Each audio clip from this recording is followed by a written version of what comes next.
The storm reached the island at 17 minutes past midnight. Elias was 73 years old, and he had climbed the 112 steps of the dead lighthouse more times than he could count. But never on a night like this. Somewhere out on the black water, a boat was calling for help on a channel nobody listened to anymore. And the only light left on this whole coast was an old man with a box of matches, and a promise he had refused to break for 11 years. This is his story. They called it the last light of Aldersund. For 90 years, the lighthouse had guided fishermen past the Vargin Reef, a ridge of black rock that waited just under the surface like a hell breath. Then came the automated buoy, blinking its cold little eye a mile offshore. And one gray Tuesday, a man from the county climbed the tower and switched the great lamp off. Everyone left. Everyone except Elias. Elias had been the keeper for 40 years, and his father before him. He stayed in the small stone cottage at the foot of the tower, with a kettle, a radio he never turned off, and a seagull with a crooked wing he called Smoke, because the bird had appeared one morning out of the chimney smoke and simply decided the two of them belonged together. Every evening, Elias did the same thing. He wound the old clock. He fed Smoke a strip of herring. And then he climbed the 112 steps, polished the dead lamp until the brass shone, and set a small lit lantern in the tower window. One little flame, where 1,000,000 candles of light used to be. The village children said the old keeper was strange. The grown-ups said it more quietly. But the fishermen's wives knew, and they never laughed. 11 years ago, Elias's son Jonas had gone out with the crew of the Nordvag to help a trawler caught in a February storm. The trawler's men came home. Jonas did not. They found his life vest, and then the sea kept its silence, the way the sea always does. At the funeral with no coffin, Elias had stood very straight and said only one thing: that a light would burn in that tower every single night, so that no matter how dark it got out there, the way home would never disappear. People thought it was grief talking. It wasn't. It was a promise. The letter arrived on a Thursday in a thin envelope with the county seal. Elias read it standing up, then sat down and read it again.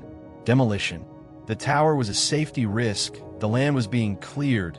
30 days to vacate. There was a number to call if he had questions. He did not call. What question do you ask a piece of paper? That night, he climbed the steps more slowly than usual. Smoke rode on his shoulder. As always, claws dug gently into the yellow coat. Elias polished the dead lamp, set the little lantern in the window, and looked out at the black water for a long time. 30 days. After 11 years of keeping one small flame alive, the world had decided even that was too much. He began to pack the cottage. It is a terrible thing, packing a life into boxes. Every object asks you a question. Jonas's confirmation photo. Jonas's first pocket knife. The carved wooden boat they had painted together one endless childhood summer, red and white, like the tower. On the 29th day, the barometer fell like a stone. The radio, the one he never turned off, began to crackle with warnings. A storm out of the northwest, gale force, all vessels to port. Elias stood at the window and watched the sea turn the color of iron. And then, just past midnight, through the static, he heard it. A young voice, thin with fear, on the old emergency channel that nobody monitored anymore. Fishing vessel Marlena, engine dead, drifting east in the current, straight toward the Vargin Reef. Elias looked at the phone. No signal. The storm had taken the mast on the mainland.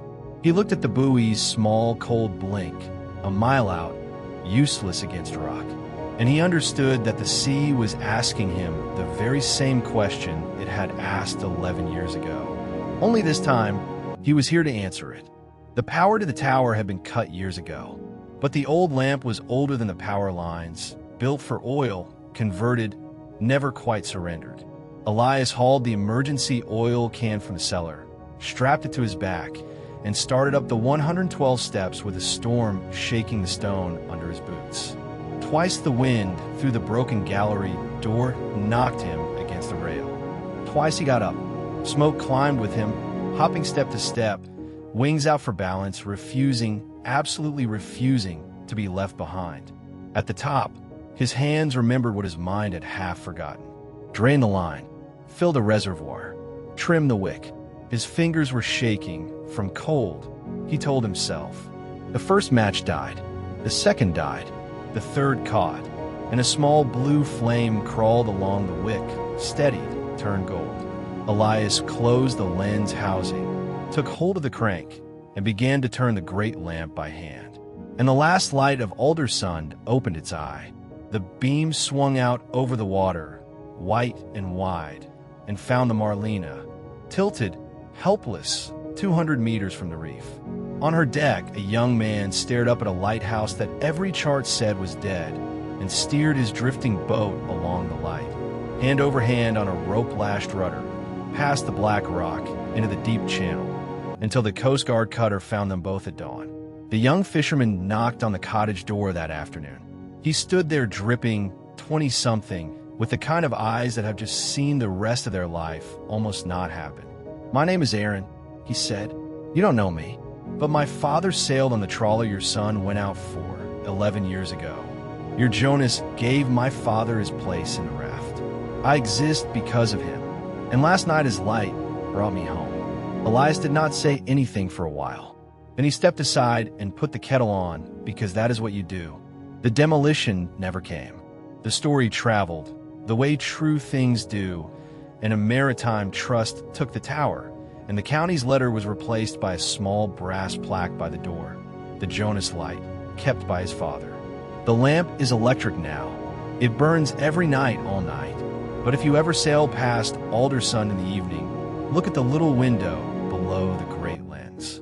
There's always a second light there. A small one, the kind you keep for someone.